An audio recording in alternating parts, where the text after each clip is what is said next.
Selamat pagi ibu-ibu yang tergabung di dalam Komisi Wanita di GKI Puri. Senang sekali pagi hari ini boleh bersama dengan setiap saudara.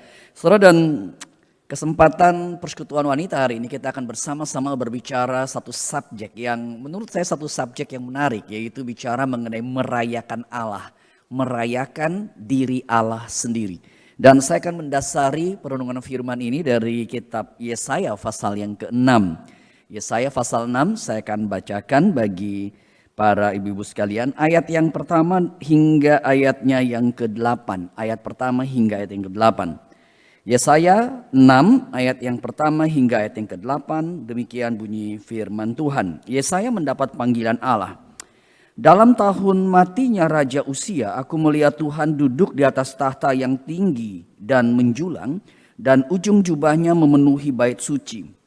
Para serafim berdiri di sebelah atasnya, masing-masing mempunyai 6 sayap. 2 sayap dipakai untuk menutupi muka mereka, 2 sayap dipakai untuk menutupi kaki mereka, dan 2 sayap dipakai untuk melayang-layang. Ayat yang ketiga, dan mereka berseru seorang kepada seorang, katanya, Kudus, kudus, kuduslah Tuhan semesta alam, seluruh bumi penuh kemuliaannya. Maka bergoyanglah alas ambang pintu, disebabkan suara orang yang berseru itu, dan rumah itu pun penuhlah dengan asap. Lalu kataku, celakalah aku binasa, sebab aku ini seorang yang najis bibir, dan aku tinggal di tengah-tengah bangsa yang najis bibir. Namun mataku telah melihat Sang Raja, yaitu Tuhan semesta alam. Tetapi seorang daripada serafim itu terbang mendapatkan aku, di tangannya ada bara yang diambilnya dengan sepit dari atas mezbah. Ia menyentuhkannya kepada mulutku serta berkata, lihat, ini telah menyentuh bibirmu, maka kesalahanmu telah dihapus dan dosamu telah diampuni. Lalu aku mendengar suara Tuhan berkata, siapakah yang akan kuutus dan siapakah yang mau pergi untuk aku? Maka sahutku, ini aku, utuslah aku. Kita akan bersama-sama berdoa, kita mohon anugerah Tuhan sebelum kita bersama merenungi kebenaran firman Tuhan ini. Kita akan berdoa bersama-sama. Tuhan, kami bersyukur kalau meskipun dalam kondisi COVID seperti ini dan ada begitu banyak keterbatasan di dalam kehidupan kami.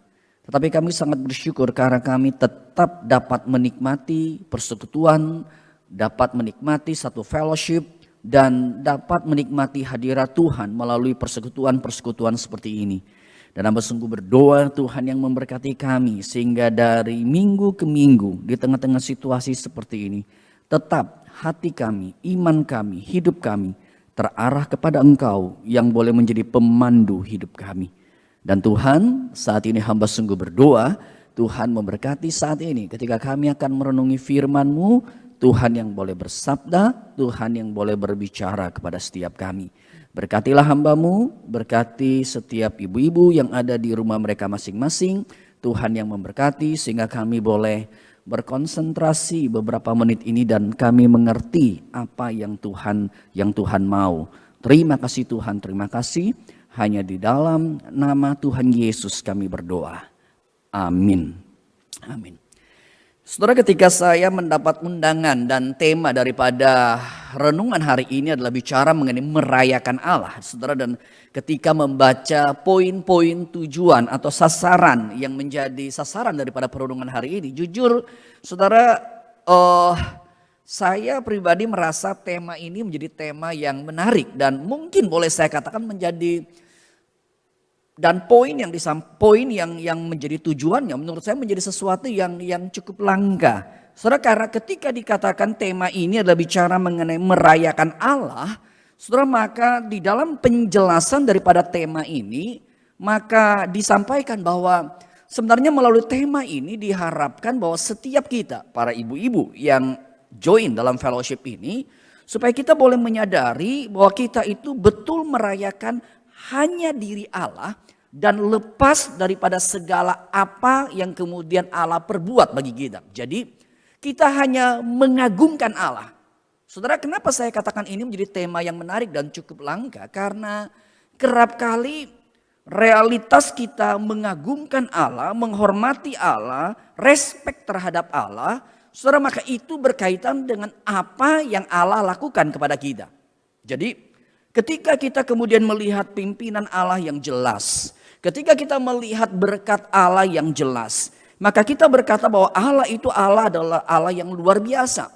Tapi ketika misalnya dalam kondisi COVID seperti ini dan kita berhadapan dengan mungkin, tentu saja saya berharap itu tidak terjadi. Tapi ketika kita berhadapan dengan realitas COVID ini, di mana katakanlah mungkin ada orang yang kita kasih kemudian terkena COVID.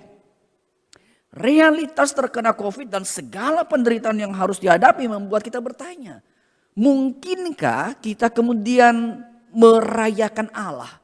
Mungkinkah kita kemudian men-celebrate realitas Allah tersebut? Karena kenyataannya kita berhadapan dengan hal yang tidak bisa begitu loh.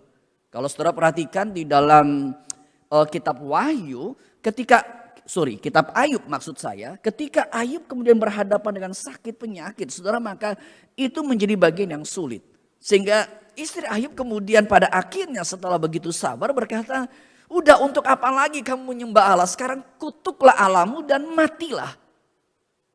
Saudara, kita tidak bisa berkata bahwa istri daripada Ayub ini kurang rohani. Karena kalau saudara perhatikan, ketika anak, ketika harta benda kemudian habis semuanya, istri Ayub itu masih setia mendampingi.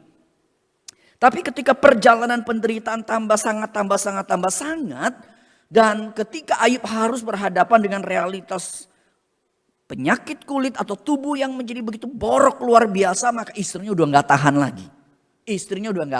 Sehingga berkata, sudahlah, kutuklah Allahmu dan kemudian sudah, kita mati udah. Saudara, dan itu juga terjadi dengan teman-teman Ayub. Teman-teman Ayub yang datang bersama dengan Ayub pada masa tertentu, waktu-waktu awal mereka cukup sabar, mereka cuma diam. Tapi ketika mereka diam dan berhadapan dengan realitas, Allah itu seperti tidak bersahabat. Allah itu seperti membiarkan Ayub kemudian berhadapan dengan semua penderitaan tersebut. Akhirnya pikiran-pikiran yang liar, ya, pikiran-pikiran yang mempertanyakan Allah ini kemudian muncul. Saudara, saya harus katakan, bagi saya pribadi pikiran-pikiran liar itu muncul adalah satu pikiran yang tidak salah. Tetapi yang penting adalah pikiran-pikiran liar itu harus muncul di dalam perjalanan bersama dengan Allah. Dan jangan meninggalkan Allah. Jadi kalau saudara berhadapan dengan realitas COVID, lalu kemudian saudara bertanya, Tuhan kenapa sih? Atau ada orang yang kita kasihi.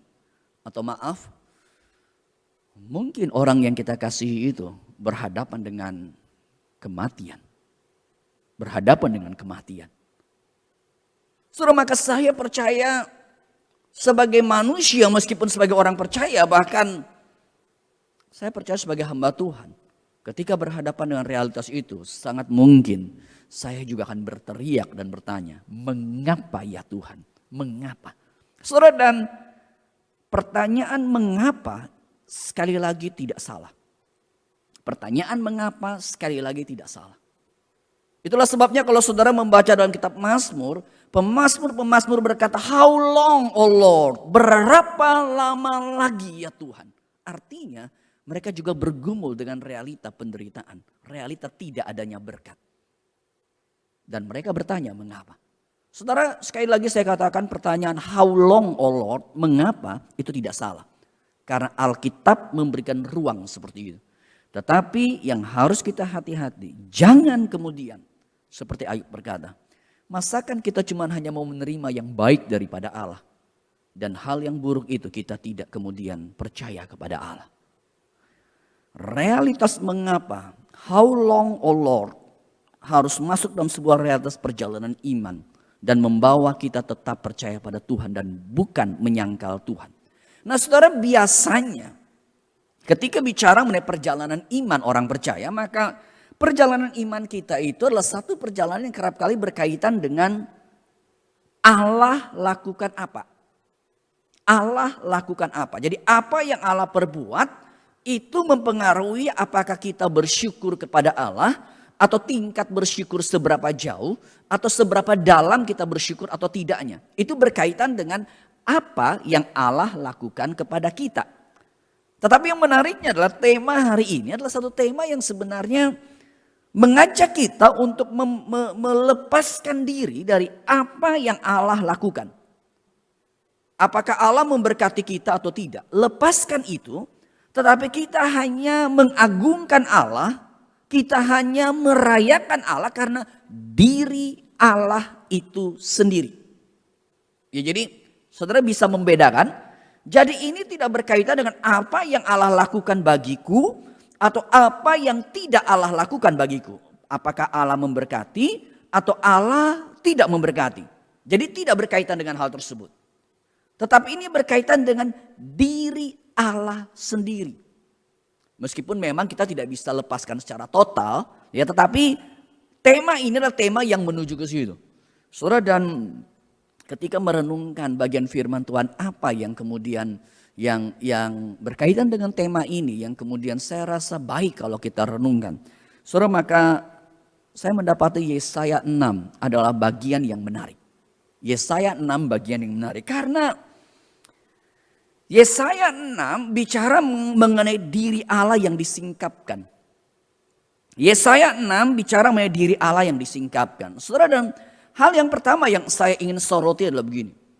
Ketika Yesaya 6 berbicara mengenai diri Allah yang disingkapkan, maka saudara, diri Allah yang disingkapkan ini kita melihat setidaknya ada dua kelompok yang berelasi dengan diri Allah yang disingkapkan ini. Ada dua kelompok. Kelompok yang pertama adalah serafim, ya, para malaikat Allah. Nah, kelompok kedua adalah si Yesaya sendiri. Nah, saudara, dua kelompok ini adalah dua kelompok yang berbeda menurut saya. Karena ketika bicara serafim, bicara malaikat Allah, maka kita boleh katakan ini adalah bicara mengenai pribadi ciptaan yang menyembah Allah atau yang mengagungkan Allah, yang merayakan Allah hanya di dalam sebuah konteks, yaitu dia tidak jatuh di dalam dosa. Jadi para malaikat serafim ini beda dengan malaikat yang jatuh dalam dosa. Ya, jadi para malaikat ini agak berbeda. Jadi mereka ini adalah ciptaan Allah yang sebenarnya tidak terpolusi oleh dosa.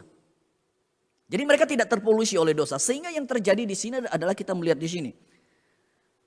Malaikat-malaikat ini ketika mengagungkan Allah atau menggunakan judul hari ini merayakan Allah, maka boleh kita katakan mereka merayakan Allah itu dengan satu celebration yang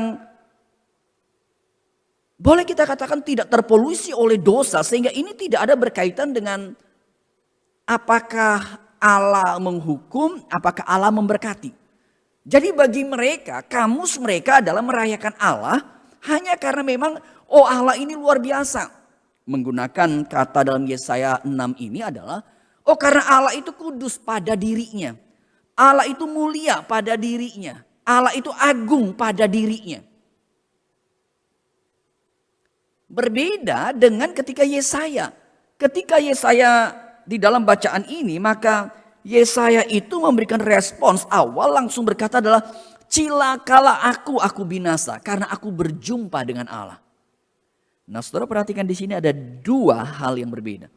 Sehingga boleh saya katakan merayakan Allah hanya mungkin terjadi secara sempurna. Hanya mungkin terjadi secara sempurna dalam kategori dunia daripada malaikat tersebut. Karena kalau kita berjumpa dengan Allah, maka ada dua perasaan yang langsung muncul. Kita takut atau kita cukup happy begitu. Tapi kecenderungan kita takut karena kita adalah orang-orang berdosa. Jadi ini berkaitan dengan akibatnya, konsekuensinya. Tapi kalau malaikat-malaikat tadi adalah pribadi yang tidak ada urusan dengan dosa, sehingga mereka betul-betul bisa merayakan Allah secara sempurna. Dalam pengertian tidak berkaitan dengan apa yang Allah perbuat. Entah berkat atau kemudian let's say hukuman lah begitu. Kalau Yesaya dia berhadapan dengan ketakutan hukuman. Nah, sehingga saudara, undangan merayakan Allah adalah satu undangan sebenarnya, satu undangan original, satu undangan asli, undangan awal. bahwa ketika Allah menciptakan dunia ini, maka ketika Adam dan Hawa sebenarnya mereka belum jatuh ke dalam dosa, maka mereka bisa merayakan Allah dengan sempurna. Malaikat-malaikat serafim ini merayakan Allah dengan sempurna. Itulah sebabnya mereka berkata, kudus, kudus, kuduslah Allah. Saudara kemudian berkata, Tuhan semesta alam itu, seluruh bumi penuh dengan kemuliaannya. Kudus, kudus, kuduslah Tuhan semesta alam, seluruh bumi penuh dengan kemuliaannya. Nah, saudara, ini kalimat yang diucapkan oleh malaikat. Sehingga ketika bicara mengenai merayakan Allah, maka ini adalah satu sikap atau satu keadaan yang sebenarnya bisa tercapai mutlak ketika kita kemudian atau ketika malaikat itu tidak terpolusi oleh yang namanya dosa. Atau ketika Adam dan Hawa belum jatuh dalam dosa. Ini adalah posisi ideal. Saudara, dan nanti ketika Tuhan Yesus datang kembali dan kemudian kita bersama di sorga, disitulah celebrating God, merayakan Allah dapat dilakukan dengan sempurna. Dapat dilakukan dengan sempurna. Tetapi di dalam kaitan ini, dalam kaitan hal yang pertama ini, boleh saya kemudian katakan, kalau begitu, kita di dalam dunia ini atau yang sudah berdosa ini masih bisa sedikit merayakan Allah. Semakin bisa merayakan Allah ketika kita kemudian bisa hidup semakin kudus. Hidup semakin benar. Maka disitulah, karena ketika kita semakin benar, itu seperti kita pengaruh dosanya semakin berkurang. Ketika kita semakin kudus, maka kita itu seperti dosanya semakin berkurang. Sehingga ketika semakin benar, semakin kudus, maka realitas keagungan Allah itu akan semakin menjadi sempurna. Semakin menjadi sempurna. Saudara, ini adalah hal yang pertama. Ketika bicara mengenai merayakan Allah, saya ingin katakan ini adalah sebuah undangan kepada rencana original Allah. Sebelum manusia jatuh dalam dosa. Supaya kita bisa mengagungkan Allah dengan sempurna. Dengan sempurna. Tetapi hal yang kedua yang saya ingin kemudian ajak, kemudian kita pikirkan adalah begini. Kalau begitu, kita yang ada di dunia pada saat ini, kita tidak bisa merayakan Allah dengan sempurna. Sebenarnya kalau begitu, apa yang bisa kita lakukan? Saudara, memang yang pertama harus saya akui bahwa kerap kali ketika kita di dunia ini, saudara, maka yang akan terjadi adalah merayakan Allah kita itu berkaitan dengan apa yang Allah lakukan kepada kita. Sehingga cukup sulit. Saya katakan lebih dahulu, cukup sulit. Nah, ketika kita merayakan Allah berkaitan dengan apa yang Allah lakukan, nah saudara, yang berbahayanya adalah pengalaman kita sebagai manusia relasi dengan Allah itu adalah sebuah pengalaman yang cenderung terbatas. Dan bukan saja terbatas, permasalahannya adalah kita itu cenderung manusia yang take for granted. Take for granted maksudnya begini. Kalau hidup oke, kita rasa ya normal lah begitu. Ya. Kita tidak merasa bahwa itu anugerah Allah. Tetapi ketika kemudian hidup kemudian berhadapan dengan masalah, baru kita tanya, how long, oh Lord? Berapa lama lagi? Mengapa Tuhan? Mengapa Tuhan? Saudara, nah ini yang harus kita hati-hati. Kita hanya bisa merayakan Allah kalau kita punya mata yang benar. Melihat segala apa yang Allah lakukan di tengah-tengah dunia ini. Atau dalam hidup kita. Saudara, karena saya berani katakan, kalau kita jujur menilai dengan baik hidup kita. Saudara, maka memang betul ada hal yang membuat hidup kita sulit. Tapi ada banyak hal yang baik yang Allah sudah berikan kepada kita. Ada banyak hal yang baik. Saudara, bagi saya COVID-19 adalah satu alarm, satu wake up call untuk membangunkan kita kembali. Berapa banyak kita take for granted terhadap hidup yang selama ini kita miliki. Sehingga ketika kita berhadapan dengan COVID, kita kaget begitu loh. Waduh Tuhan, ternyata Hidup tuh punya masalah. Nah saudara, saya katakan tadi bahwa kita bisa merayakan Allah ketika kita itu kemudian punya mata yang benar melihat hidup ini. Lihat hidupmu dengan baik. Ada begitu banyak hal yang baik yang seharusnya membuat kita bisa merayakan Allah. Memang ada masalah, tapi ada banyak kebaikan yang selama ini kita take for granted. Saudara, beberapa hari lalu di kota Kupang, bukan hanya Kupang sebenarnya, ya, tapi Nusa Tenggara Timur, saudara, terjadi badai, hujan badai dan angin seperti angin taufan begitu ya dari Australia begitu yang memporak-porandakan luar biasa. Nah, saudara, saya berasal dari daerah sana, dari Kupang, Nusa Tenggara Timur. Saya sempat call keluarga saya beberapa hari lalu dan ada satu tante saya, dia sempat ngomong kepada saya seperti ini.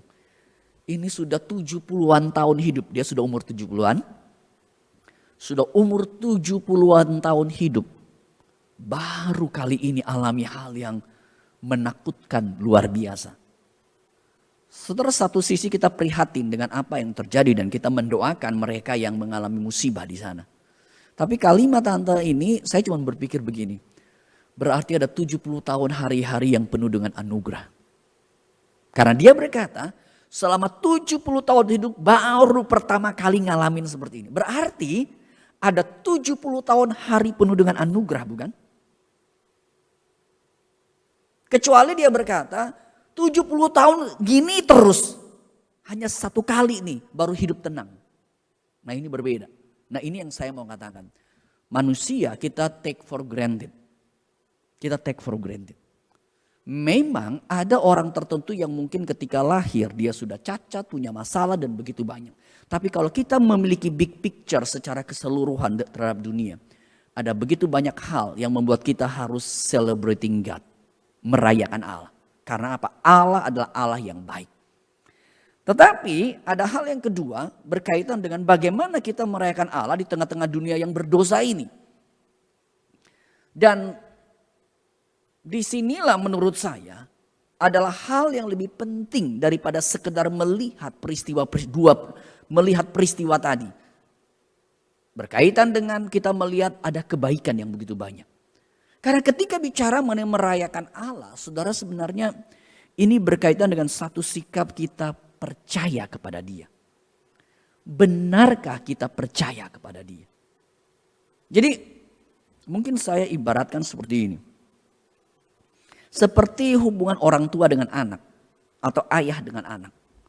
Saudara, maka sebenarnya anak percaya kepada bapaknya bukan karena bapaknya melakukan sesuatu. Tapi karena kehidupan dari lahir bersama dengan papanya, bersama dengan mamanya, maka dia percaya. Ya, jadi bukan karena anak itu mengagungkan papa mamanya karena setiap hari dibeliin mainan. Bukan itu. Tapi anak ini menghargai, mengagungkan papa mamanya karena dari waktu lahir dia sudah menjalani satu hidup bersama dengan orang tuanya dan kemudian di situ dia mengenal dengan baik. Ini bukan masalah papa mama saya membelikan saya hadiah, bukan.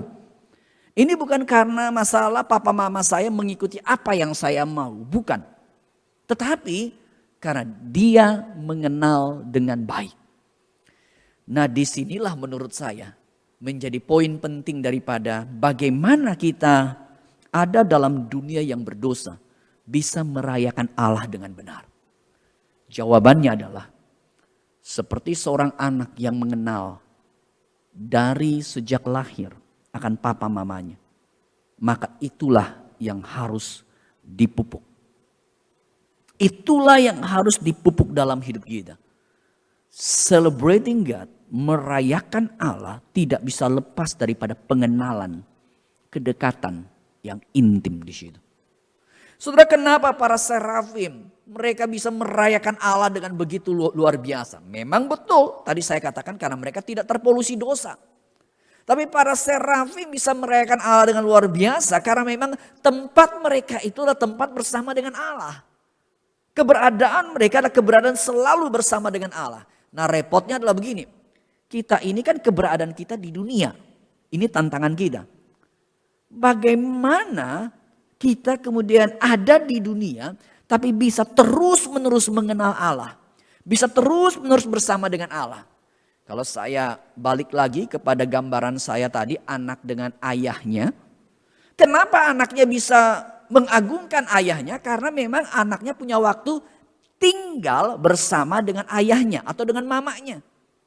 Ketika dia baru lahir maka ya kerjaan hidupnya sama mamanya, sama papanya begitu loh.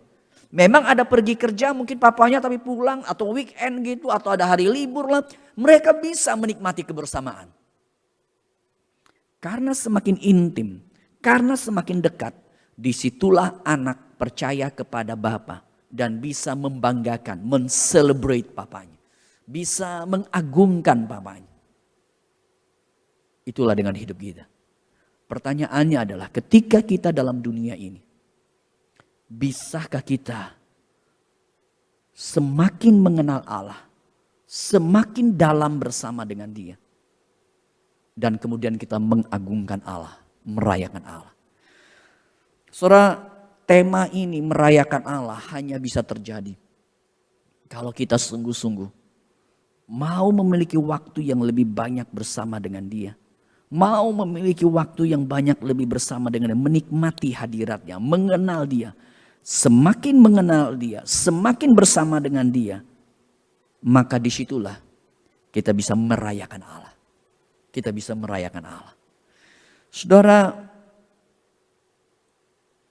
berbicara mengenai iman Kristen, maka inilah kunci perjalanan iman Kristen. Inilah kunci. Ketika seseorang ada di dalam Allah, pengenalan akan Allah yang lebih dalam, maka disitulah kemudian kita bisa melihat satu hidup. Kalau kita melihat di dalam kisah daripada Yesaya ini, maka malaikat-malaikat mengagungkan dengan luar biasa tanpa hentinya, tanpa hentinya. Dan inilah yang harus terjadi dalam hidup kita. Dan bahkan kalau saudara melihat dalam kisah ini, Yesaya ketika berjumpa dengan Allah, memang Yesaya takut di situ. Tapi ketika malaikat itu kemudian mengambil bara yang diambil dengan sepit di atas mezbah itu dan taruh kepada mulut daripada Yesaya, dan ketika Yesaya mengalami hadirat Allah di situ, maka saudara perhatikan Allah cuma berkata, siapakah yang akan kuutus? Dan Yesaya berkata, ini aku, utuslah aku.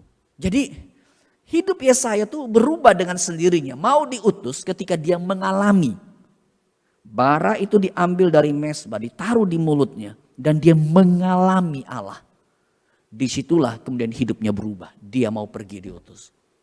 Saudara, ketika mezbah itu, bara itu diambil dan kemudian ditaruh dalam bibir mulut daripada Yesaya, maka ini seperti gambaran hadirat Allah yang kemudian diterima oleh Yesaya.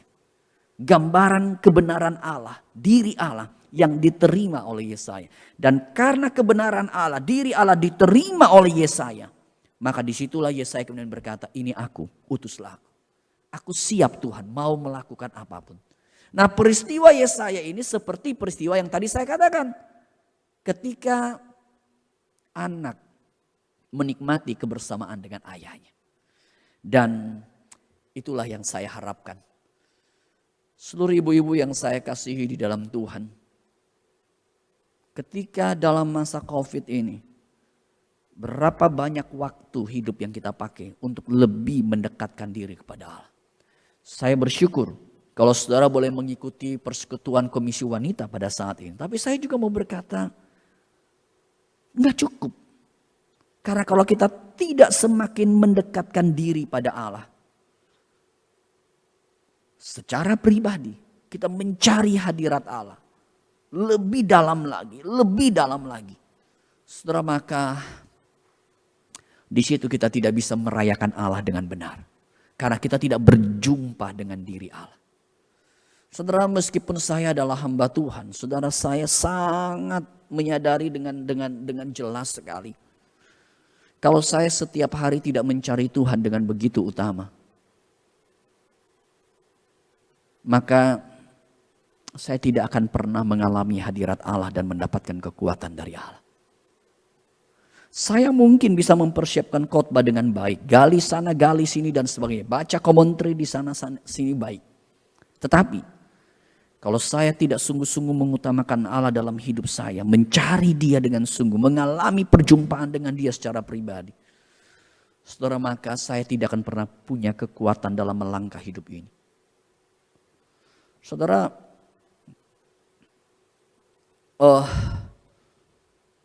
sekitar setahun terakhir, saya memiliki satu pola begini. Jadi ya mungkin karena usia semakin bertambah lah begitu ya. Usia semakin bertambah sehingga kadangkala tidur itu ya artinya 4-5 jam udah cukup lah begitu ya. Kalau dulu kan kayaknya tidur butuh waktu lebih panjang begitu. Nah sehingga saya punya pola begini.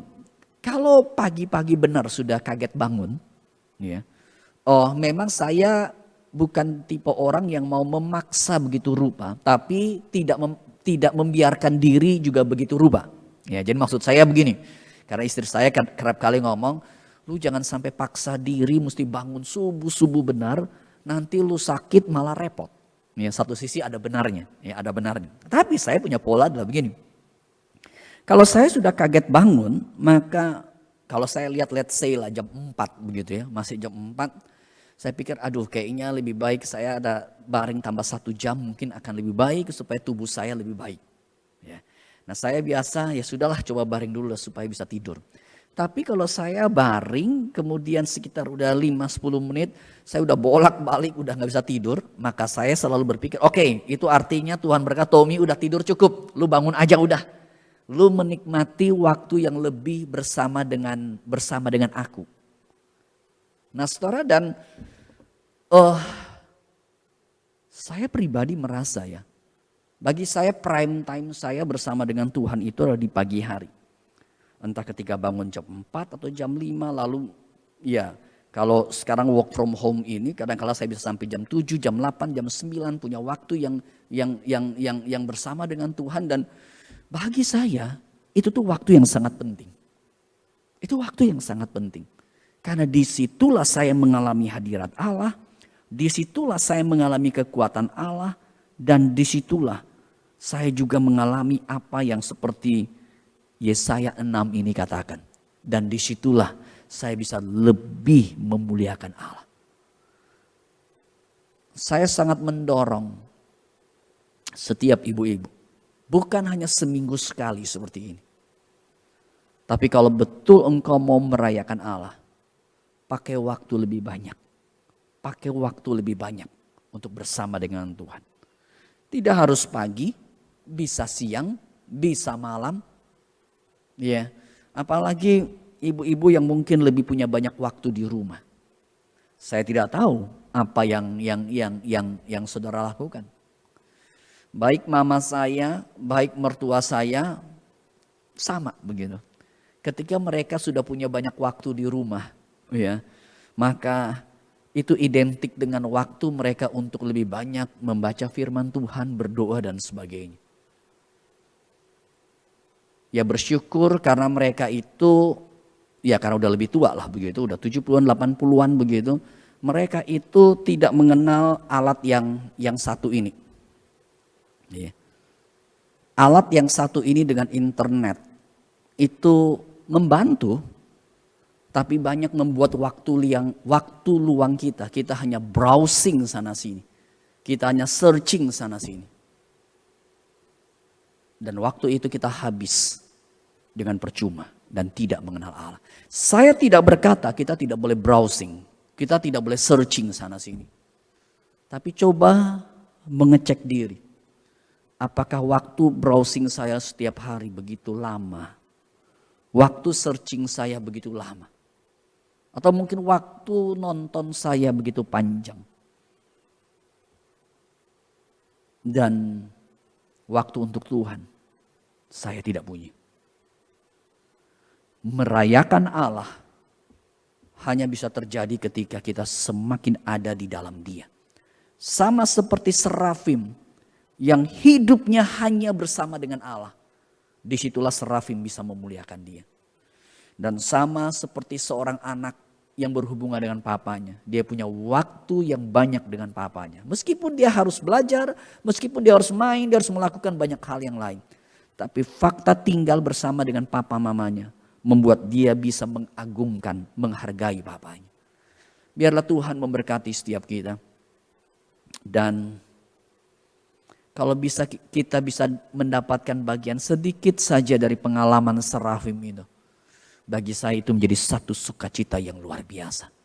Dan itu hanya bisa terjadi kalau kita juga memakai waktu kita lebih lagi bersama dengan Dia. Tuhan memberkati setiap ibu-ibu. Tuhan memimpin hidup kalian. Dan mari semakin dalam mengenal Dia. Semakin dalam tinggal bersama Dia. Dari hari ke hari. Jangan pakai waktumu hanya untuk hal-hal di dunia ini. Tapi pakai waktumu bersama dengan Allah. Tuhan memberkati. Tuhan memimpin setiap ibu-ibu. Kita berdoa bersama. Sungguh bersyukur untuk apa yang boleh kami dengar, apa yang boleh kami renungkan. Dan hamba sungguh berdoa, berkatilah setiap ibu-ibu yang ada. Di dalam kehidupan mereka, Tuhan memberkati. Dan khususnya semua kami dalam masa-masa COVID ini. Jangan membiarkan hidup kami hanya dengan stres, dengan beragam hal. Tapi biarlah Roh Kudus bekerja di dalam kami sehingga kami boleh lebih mencari Tuhan. Hamba bersyukur ibu-ibu boleh bersama menikmati persekutuan Komisi Wanita saat ini. Tapi biarlah kami juga tidak puas hanya dengan persekutuan seperti ini. Tapi setiap hari kami boleh lebih mencari Tuhan. Lebih mencari Tuhan. Hamba sungguh berdoa, berkatilah. Hamba sungguh berdoa, pimpinlah setiap ibu-ibu yang ada. Biarlah damai anugerah daripada Tuhan menyertai setiap ibu-ibu. Hanya dalam nama Tuhan Yesus kami berdoa. Amin. Tuhan berkati.